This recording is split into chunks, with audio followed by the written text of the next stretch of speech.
Good evening, everybody. Welcome to the Jimmy Mathis Show with you every Sunday here at tvfreebaltimore.com. You can catch out past episodes, all of our show prep, everything at jimmymathislive.com. Today, we're going to be talking about education. President Joe Biden coming out last week, something that he has been nipping at the heels of since the beginning of his administration, which is the forgiving of student loan debt. I want to dive into this, and I'm going to break a personal rule that I made last week, which was, as a lot of you know, I'm running for office. I said I'm not going to use this show to talk about what my agenda would be, what my platform would be. I'm not going to do that, but I will say this. It infuriates me. I want to focus on education because my time on the air, I've spent a lot of time on education. And what bothers me is politicians can only talk about education when it comes to dollars and cents. They can only talk about education as far as infrastructure. When it comes to rebuilding schools, repairing schools, air conditioning, books, teachers' salary. We're going to jump into that for 1 second also. The power that teacher unions have. At the end of the day, this has nothing to do with education.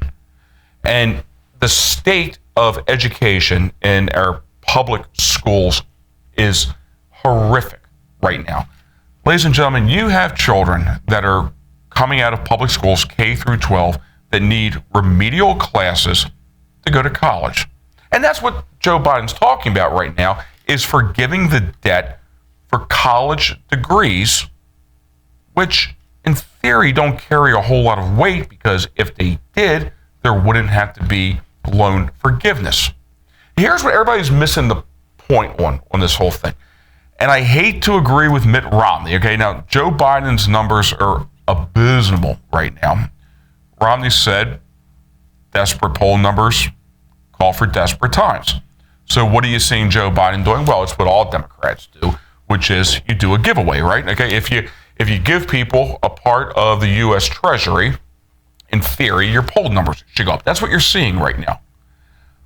What everybody seems to be missing on this is what's actually happening. This really isn't about debt forgiveness. Because think about it. There's a bunch of different kinds of debt that Biden could be forgiving. He could be forgiving auto loans, rent. He could be doing a straight cash transfer, which they've done before, student loans. What's this really about? What this really is a slow creep and one step closer to free college for everybody. Because think about it. If you're a college student and or a parent of a child that's in college and you've been paying your bills, you're probably going to feel like you're getting kind of hosed on this one, right? Or if you're a college student that has been paying their bills and you see the forgiveness of previous debt, you're probably asking yourself, why should I continue to make my payments? Whole point is this entire thing is an unraveling of the system, but that's by design. Nothing in Washington, D.C. happens by accident, ladies and gentlemen. Nothing. What this is one step closer. Same thing with the healthcare system. You look at Obamacare, the Affordable Care Act. It was one step closer to getting what they ultimately wanted, which was universal health care. How do you get there? You destroy the healthcare system, which is what they did. The issue at the time was not quality of health care, it was the affordability of health care. The exact same thing is happening with education right now. This is one step closer to free college education for everybody. Ladies and gentlemen, only 30% of the American people have actually gone to college. And in theory, anybody that's filled out a job application or looked for work, one of the first questions they ask you is, what level of education do you have? So in theory, those that have a college education should have a leg up on the rest of society. And this is the portion of the electorate that Biden right now is looking to bail out. Again, if you kind of read in between the lines, if you look through the trees here, this is not about forgiving debt. This is about one step closer to free college for everybody, which ties into the indoctrination machine that is the public educational system, which, you don't have to be a rocket scientist to look at this, is failing. Which is why when you graduate the 12th grade, you need remedial classes to go to community college. And right now, the teachers' unions has such a massive power grab over everything. No politician can dare step against them. I mean, that's political suicide. Our children, there is no ambiguity in this, are not receiving a good education. Now, there's lots of reasons why, and I understand that administrators and teachers, okay, somewhat have their hands tied behind their backs. I get it. I do. But the reality is public school is suffering. So what's the federal government looking to do?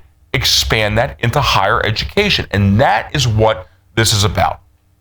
President Joe Biden last week was speaking in the East Room of the White House, giving away the Teacher of the Year award.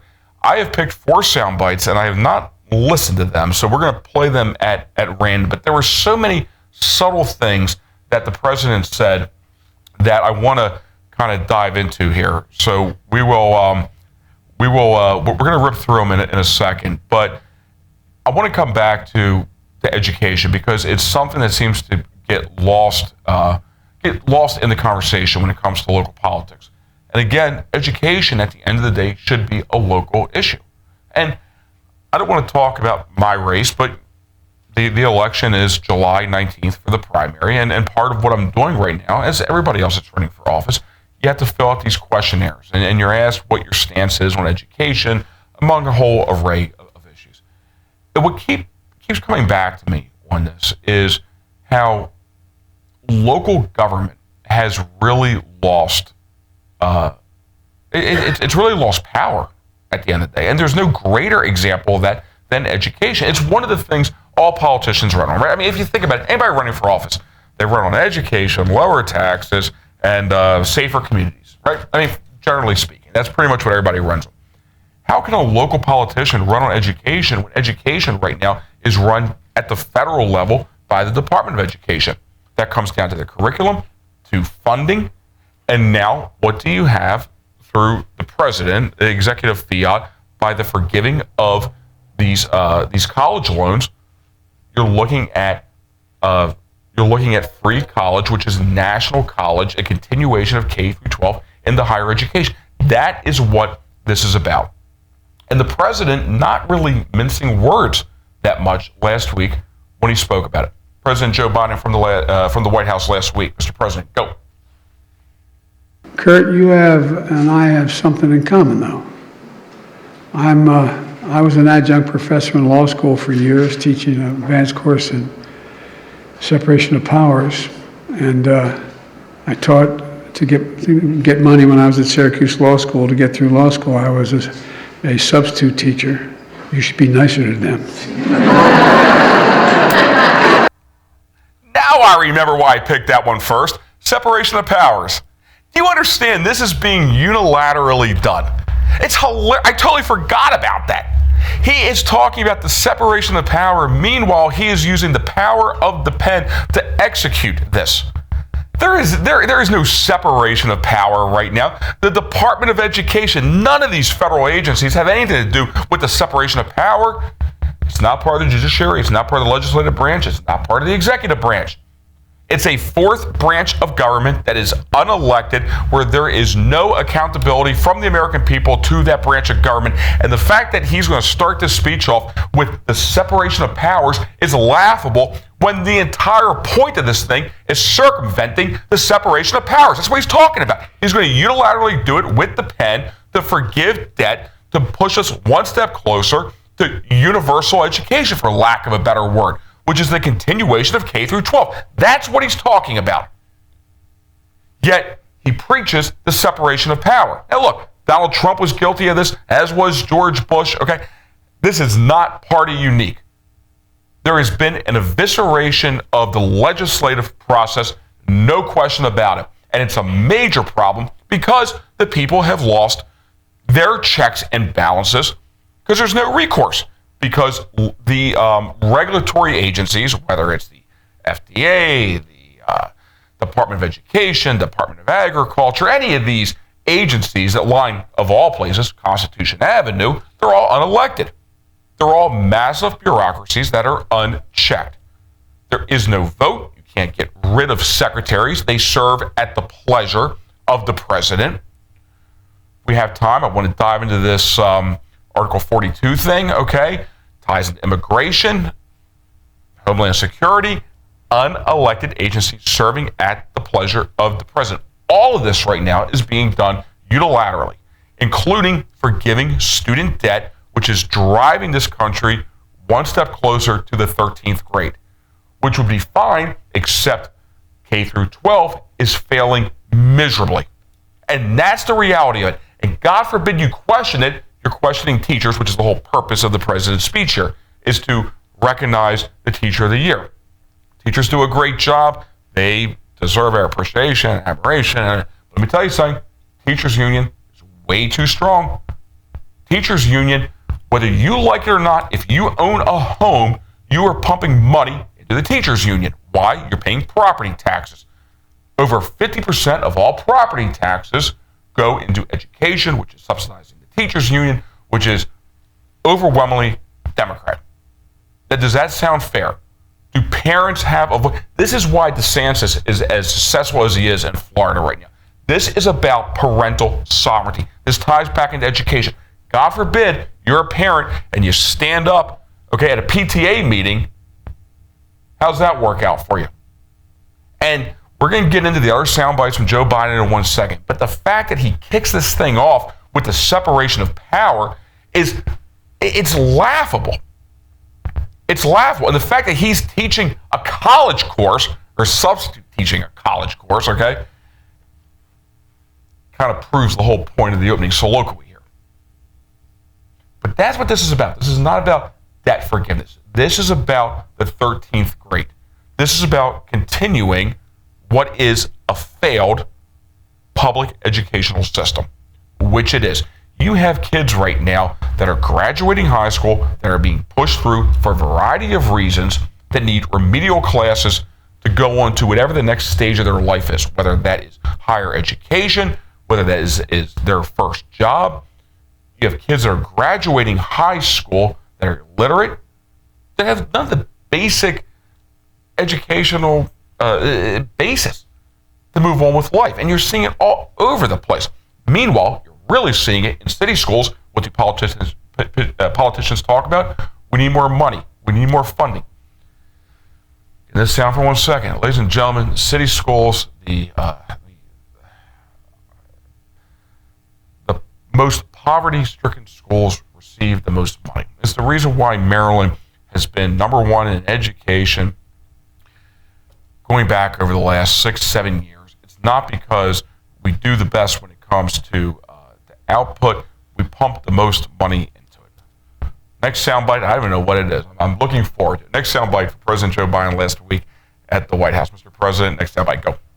What was the reason why we led the world beginning around 1905, 6, and 7, and 8? Because we became the first nation in the world to have universal education of 1 through 12 for everybody, no matter what, without cost. Well, guess what? If we were sitting down today deciding we were going to set up an education system, raise your hand if any of you think 12 years is enough. So he admits it. It's not getting any real coverage out there right now. He is admitting exactly what I'm talking about, what he is looking for right now, what he is speaking to, and it's getting no coverage. What he is speaking to at the White House last week is he wants a continuation of high school. High school, which is abysmal. We are not educating our children. We're definitely not teaching our children how to critically think. There is no accountability when it comes to public education. He's looking to expand it, and he flat out says it. Goes back decades ago, okay? Is K through 12 enough? That's the question. This is getting no coverage anywhere. He is being brutally honest on what he is looking for right now with a taxpayer payout. He's being brutally honest. He's looking for the 13th grade. He's looking to continue public education to the 13th grade. That's what he's looking for. But everybody's viewing this as it's debt forgiveness. That's the way it's being framed in the media. And what is just astonishing to me is that somehow the Democrats view this we'll go back and play along for a second here, this debt forgiveness as some sort of a stimulus plan. that this is somehow going to combat, as we were talking about last week, somehow this is going to combat inflation. Why is college education as expensive as it is right now? Why? Because it's highly subsidized. And now what he's looking to do is to get rid of the debt on the subsidies. That's what he's talking about. It's already subsidized through Pell Grants, through student loans, which he wants to forgive, through these degrees that college kids are getting that evidently have no real value. If they did, they'd be paying off their own student loans, right? And that's what he's talking about, to push public education into the 13th grade, for lack of a better term. So we're going to take right now failing public education, K through 12, and move it forward into higher education. That's what the president's talking about. And he says it from the East Room of the White House, and nobody's talking about it. He flat out says it. Same thing that Obama did with health care. Now, we'll keep coming back to it, ladies and gentlemen. This is going back to the 40s. FDR was trying to get nationalized health care through. There was not a stomach for it with the American people. And there wasn't a stomach for it under Obama. Obama ran on hope and change, right? He was going to be a uniter after George Bush. Did Obama run on nationalizing health care, on nationalizing 20% of the American economy? I don't remember that when he was out there campaigning, when he had control of the House and the Senate. After he got elected, all of a sudden, bam, nationalization of the American healthcare system. And now Biden is doing a slow creep into education, something the Democrats have wanted for pushing 50 years. Again, there's no appetite with the American people, but the American people are hurting right now, economically speaking. Why? Because of failed Democratic policies. That's why you see supply chain issues, cost of fuel up, stagnant wages. So now what's the answer?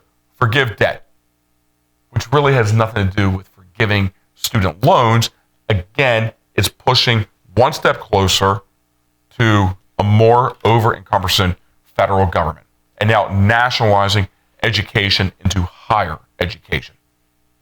And I know this is unpopular to say, but public education is a colossal failure. Not blaming all of the teachers, but it is. There is no accountability. And I understand teachers and administrators have their hands tied.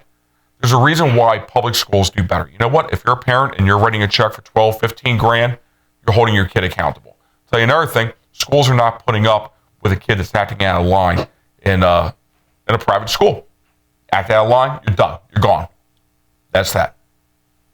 And what the president is doing right now is he has taken a hurting economy, hurting American people, and he's using that to set the stage to throw some table scraps on forgiving student loans for, the reality is, degrees that obviously aren't worth what people paid for them. Education's not. Because if it was, then again, you'd be making enough money where your education, as we've all been told, is an investment. How many times have we heard that? Your education is an investment into yourself. Well, last time I checked, investments pay dividends. By definition, that's what an investment is. Make an investment, make money off your investment. That's what an investment is. Making money off of it, you don't need the government to bail you out. Am I missing something on this?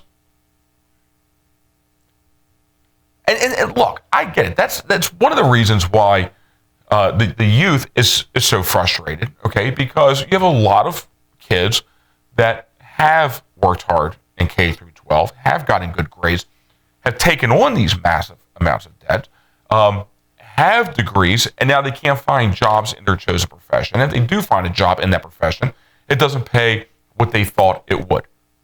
And I totally understand that frustration. And that's what we were talking about last week. That ties back into the overall American economy and the job market and where we are on the world stage. But again, the president is not talking about investing in your future. The president is talking about doubling down on a failing public education and extending that past the 12th grade. That's what he's talking about. And again, what do all the pundits, what are they all latching on to? Somehow this is a stimulus. This is the Democrats' answer to an anemic economy. Build back better, free education, more debt. Their stimulus is more debt. When we already have $30 trillion in national debt, pushing $300 trillion unfunded liabilities, unrepayable debt, a stock market that's on the verge of collapse, a resuscitating housing market, supply chain issues, inflation through the roof, and what is their answer? More debt. But it's table scraps, right? And especially for the younger Americans that I understand, they're frustrated and they're ticked off, and they should be. They've done their part, and now their education, for lack of a better word, isn't paying dividends. Next soundbite from President Joe Biden last week at the White House while he was speaking for the Teacher of the Year award. Mr. President. We're proposing a $19 billion increase in Title I schools. Yeah, look, this is what I'm talking about. This ties back into the poorer communities, right? Because that is automatically where the Democrats go, right? The poorer communities are not getting their fair share. They're not getting their piece of the pie, right? That's what we hear time and time again. The reality is Title I schools, the poorer communities, they get the largest slice of the pie, and they're not performing. At what point is there any accountability on any of this stuff? See, that's the only thing Democrats can talk about. And it's not just Democrats, by the way. Politicians in general. How much more money can we throw at something? At what point does anybody stand up and talk about accountability? When do you ever look at the tail of the tape on any of this stuff and start to add up the scorecard? See, he's playing off of the emotional heartstrings, okay, of the poorer communities. Title I schools get more money than anybody. Look at Baltimore City. It's a perfect example. There's almost $22,000 per pupil in Baltimore City. Is that translating to a quality education? When I was on the radio, I did the Democratic mayoral debate, top 4 contenders. I asked every single one of them. One of them went on to be mayor. The other one had been mayor. Said, if elected mayor, will you go through North Avenue and will you do a full public audit of Baltimore City public schools so we know where this money is going? There is some accountability. And they all said yes. And obviously it never happened. And now you look nationally, what's the president looking to do? Dump more money. It's the same conversation we have, okay, within any county in the state of Maryland, across the country, nationally, at the state level. It's money, money, money. We need more money. There is never any accountability when it comes to it.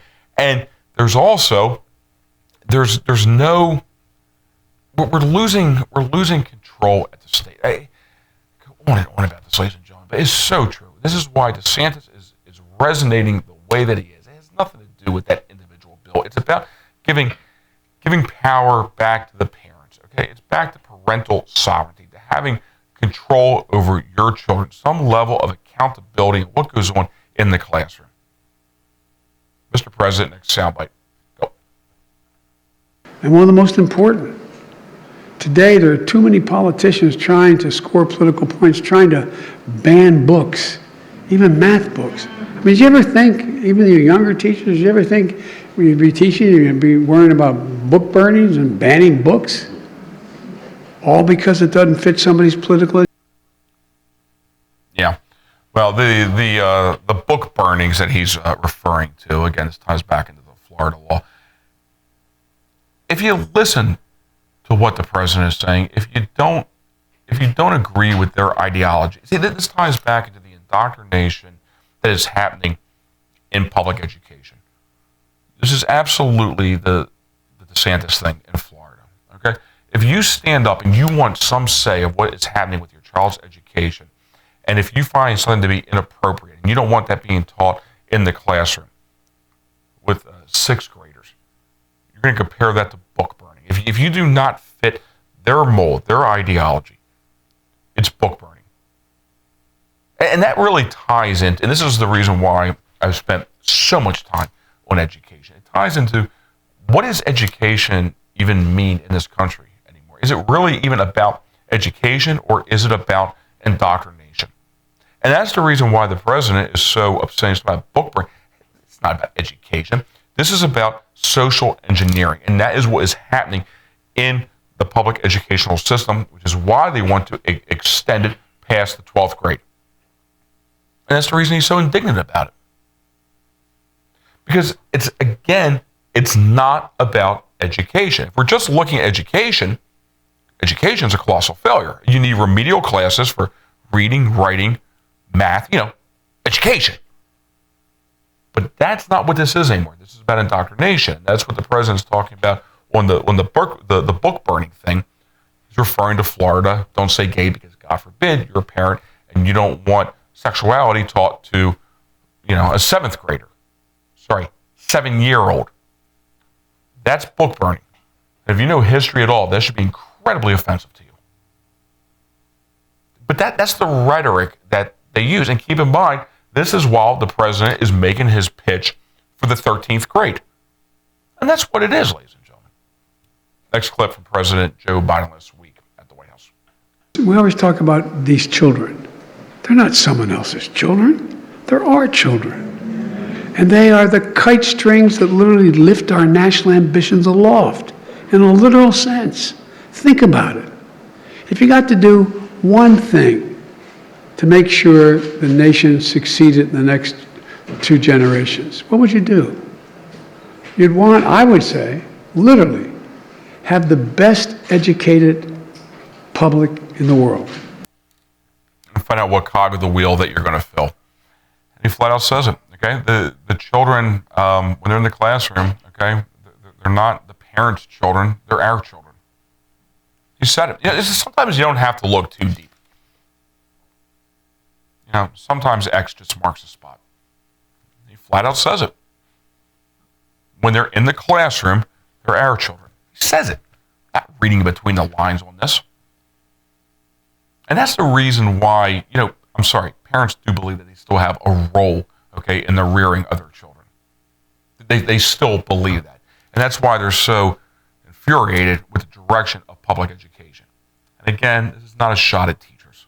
I know how hard teachers work. It's not a shot against administrators. Okay? It's all part of the machine that has become the public educational system.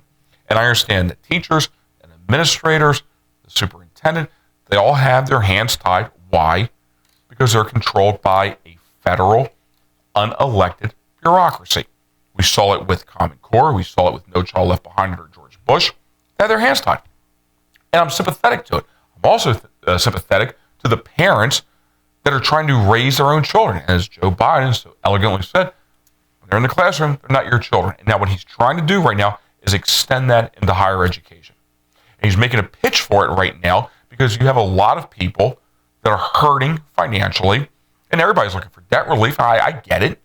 I totally understand it. And he's playing off of that hurt and off of that emotion. But at some point, I think we need to take a step back and really start to pick apart education and the role of local government when it comes to education, accountability when it comes to education, and start to pump the brakes when it comes to the spending and the money on education. Because the man with the gold makes the rules. And as long as we continue to pump, unaccounted for dollars into public education with, again, no accountability, which is where we are right now, then, we will get what we get right now. Everybody, always a pleasure. Thank you very much. You can catch the Jimmy Mathis Show here at tvfreebaltimore.com. Past episodes on jimmymathislive.com. This coming Thursday, I am running for state senate in Baltimore's 42nd Legislative District, holding the official kickoff event this Thursday at Brand Circuses in Towson from 6 to 8 p.m. You can get all the information on jimmymathislive.com. Please come out and join us. It'll be a great event. This is a sprint to the finish. The primary is July 19th. Whether you're in the district or not, I encourage everybody to come out. A lot of friendly faces. We're going to have a lot of regulars from the radio show on there. It'll be great to see everyone. Everybody have a wonderful week. I will see you next Sunday here on the Jimmy Mathis Show. Have a great week.